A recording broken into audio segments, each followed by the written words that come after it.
ഇന്ന് രാത്രി പറയട്ടെ, ആരും നീതിമാൻ ആരുമില്ല, ഒരുത്തൻ പോലുമില്ല. ഓരോരുത്തൻ താൻ്റെ വഴിക്ക് തിരിഞ്ഞിരിക്കുന്നവരാ. ഇന്ന് രാത്രിയിൽ പറയട്ടെ, നല്ല സാമുദായിക പശ്ചാത്തലത്തിൽ നല്ല സഭയിലുള്ള ഒരുപക്ഷെ ഇവിടെ ഇന്ന് സന്ധ്യാസമയത്ത് ഒട്ടനവധി യുവാക്കന്മാർ ഇവിടെ എന്നെ ശ്രദ്ധിക്കുന്നുണ്ട്. ബ്രദറിനോ പെന്തക്കോസ്ത് സഭകളുള്ളവരാകാം. ഒരുപക്ഷെ നമ്മൾ ചിന്തിക്കുക, എൻ്റെ മാതാപിതാക്കൾ സുവിശേഷ വികസന സഭയിൽ പോകുന്നവർ, ഞാനും അതിൽ പങ്കെടുത്തിരിക്കുന്നവർ.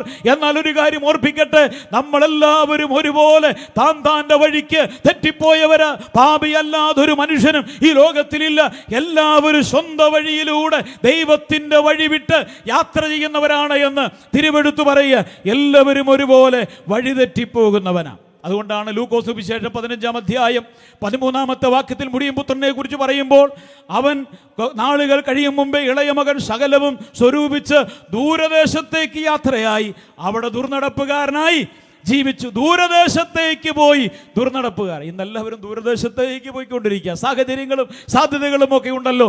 ദൂരദേശത്തേക്ക് പോയി ദുർനടപ്പുകാരനായി ജീവിച്ചു. പ്രിയപ്പെട്ടവരെ, ലോകത്തിലെ സകലമാന മനുഷ്യരും ദൈവത്തിന് ദൂരദേശത്തേക്ക് പോയവരാണ്, ദൈവത്തിൽ നിന്ന് അകന്നുപോയവരാണ്, ദുർനടപ്പുകാരായി പാപത്തിൻ്റെ വഴിയിലൂടെ ജീവിക്കുന്നവരാണ്. ഇങ്ങനെ പോകുന്ന മനുഷ്യൻ ഒരു സന്ദർഭത്തിൽ അവന് ബോധ്യമാകും, എൻ്റെ വഴി തെറ്റി.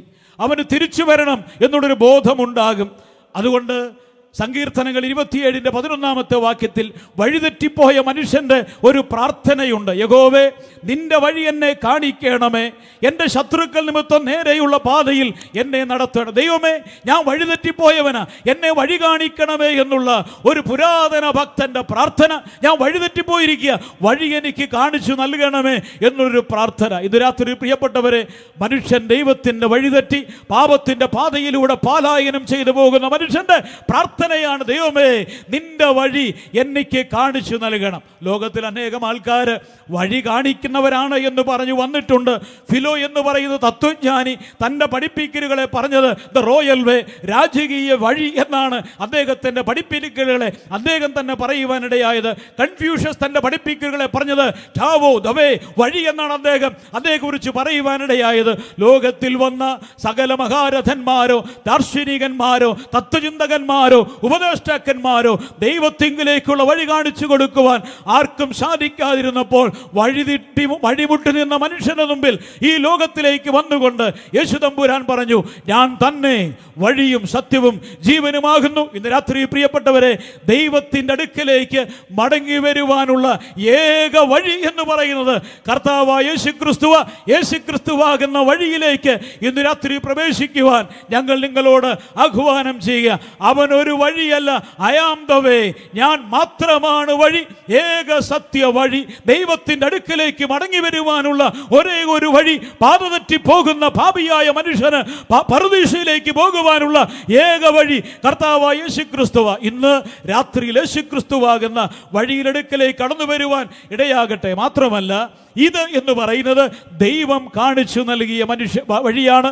മനുഷ്യനിർമ്മിതമല്ല ഈ വഴി, ദൈവം കാണിച്ചു തന്ന വഴിയ. കർത്താവായ യേശുക്രിസ്തു കാൽവരിയിലെ ക്രൂശിൽ മരിച്ചു, അടക്കപ്പെട്ട് ഉയർത്തെഴുന്നേറ്റ് ജീവിക്കുക. ആ ക്രിസ്തുവിനെ കുറിച്ച് സാക്ഷ്യം പറയുവാൻ പെന്തക്കോസ്ത് നാളിൽ പരിശുദ്ധാത്മ പ്രേരിതനായി പത്രോസ് നിന്നുകൊണ്ട് അപ്പോസ്തല പ്രവൃത്തി 2-ാം അധ്യായത്തിൽ പ്രസംഗിക്കുമ്പോൾ 22-ാമത്തെ വാക്യത്തിൽ അദ്ദേഹം ഇങ്ങനെ പറയുക, ഇസ്രായേൽ പുരുഷന്മാരെ, ഈ വചനം കേട്ടുകൊള്ളുവിൻ. നിങ്ങൾ തന്നെ അറിയും പോലെ ദൈവം അവനെ നിങ്ങളുടെ നടുവിൽ ചെയ്യിച്ച ശക്തികളും അത്ഭുതങ്ങളും അടയാളങ്ങളും കൊണ്ട് ദൈവം നിങ്ങൾക്ക് കാണിച്ചു തന്ന പുരുഷനായി നസറേനായ യേശുവിനെ ദൈവം തൻ്റെ സ്ഥിരനിർണയത്താലും മുന്നറിവിനാലും ഏൽപ്പിച്ചിട്ട് നിങ്ങൾ അവനെ അധർമ്മികളുടെ കൈകളാൽ തറപ്പിച്ചു കൊല്ലുവാനിടയായി. പ്രിയപ്പെട്ടവരെ, യേശുക്രിസ്തുവിൻ്റെ മാർഗമാണ്. ഇതൊരു വഴിയാണ്, ഇതൊരു മതമല്ല. സത്യത്തിങ്കിലേക്കുള്ള വഴി, ദൈവത്തിങ്കിലേക്കുള്ള വഴി, ന്യായവിധിയിൽ നിന്ന് അകന്നുപോയി നീതിയിലേക്കുള്ള വഴി, ആ വഴിയാണ് യേശു കർത്താവ്. ആ വഴി കാണിക്കുന്നവനാണ് സ്വർഗത്തിലെ ദൈവം. എക്കാലത്തും ദൈവം വഴി കാണിച്ചു കൊണ്ടിരിക്കുക. വഴി ഇതാകുന്നു, ഇതിലൂടെ നടന്നുകൊള്ളുക.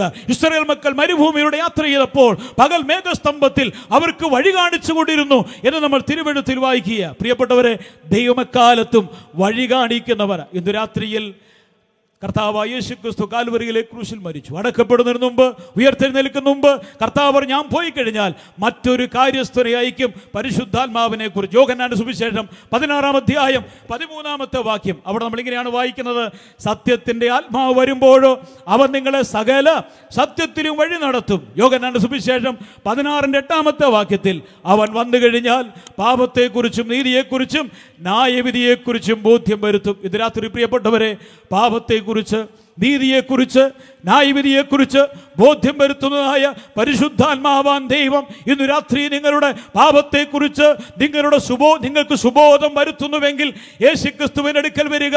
ഏക സത്യ വഴിയാകുന്ന ദൈവത്തിൻ്റെ അടുക്കലേക്ക് പോകുവാനുള്ള ഏക സത്യ വഴിയാകുന്ന യേശുക്രിസ്തുവിന്റെ അടുക്കലേക്ക് കടന്നു വരുവാൻ കർത്താവ് ഇടയാക്കട്ടെ. മാത്രമല്ല, മനുഷ്യന് മുമ്പാകെ രണ്ട് വഴികളുണ്ട്.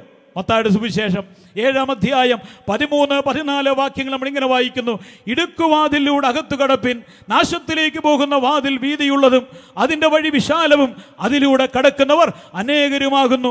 ജീവങ്കലേക്ക് പോകുന്ന വാതിൽ ഇടുക്കമുള്ളതും വഴി ഞെരുക്കമുള്ളതും അത് കണ്ടെത്തുന്നവർ ചുരുക്കവുമത്രേ. ഇന്ന് രാത്രി പ്രിയപ്പെട്ടവരെ, മനുഷ്യന് മുമ്പാകെ രണ്ട് വഴി ദൈവം കാണിച്ചു നൽകിയ, പാപത്തിൽ വീണ മനുഷ്യൻ, ദൈവത്തിൻ്റെ വഴി തെറ്റി പോകുന്ന മനുഷ്യൻ, അവന് മുമ്പാകെ ഇന്ന് രണ്ട് വഴികളുണ്ട്. പാപത്തിൻ്റെ വഴിയിലൂടെയുള്ള ഒരു യാത്ര, അതുപോലെ തന്നെ ജീവനുള്ള ദൈവത്തിങ്കിലേക്ക് തിരിഞ്ഞുള്ള ഒരു യാത്ര. ഇന്ന് രാത്രി പ്രിയപ്പെട്ടവരെ, ദൈവം കാണിച്ചു നൽകിയ വഴിയിലൂടെ നടക്കുവാനിടയാകട്ടെ. ഒരുവൻ വഴി തെറ്റിയാൽ മടങ്ങി വരികയില്ലയോ? ഇന്ന് രാത്രി പ്രിയപ്പെട്ടവരെ, വഴി തെറ്റിയാൽ മടങ്ങി വരണം. വഴി തെറ്റി മടങ്ങി വന്നില്ല എങ്കിൽ അപകടകരമാണ്. അതുകൊണ്ടാണ് സദൃശ്യവാക്യങ്ങൾ 14-12 വാക്യം നമ്മൾ ഇങ്ങനെ വായിക്കുന്നത്: ചിലപ്പോൾ ഒരു വഴി മനുഷ്യന് ചൊവ്വായി തോന്നും, അതിന്റെ അവസാനമോ മരണവഴികളത്രേ. ഒരു വഴി മനുഷ്യന് ചൊവ്വായി തോന്നും, പക്ഷേ അതിന്റെ അവസാനമോ മരണവഴികളത്രേ. ഇന്ന് രാത്രിയിൽ പാപത്തെ സ്നേഹിച്ച് പാപത്തിന്റെ പാതയിലൂടെ പലായനം ചെയ്യുന്ന പാമ്പാടിയിലുള്ള മാന്യ സ്നേഹിത, പരിശുദ്ധനായ ദൈവം പറയുക: നീ പാത വിട്ടുപോയവനാ, ദൈവത്തിങ്കൽ അടുക്കലേക്ക് മടങ്ങി വരിക.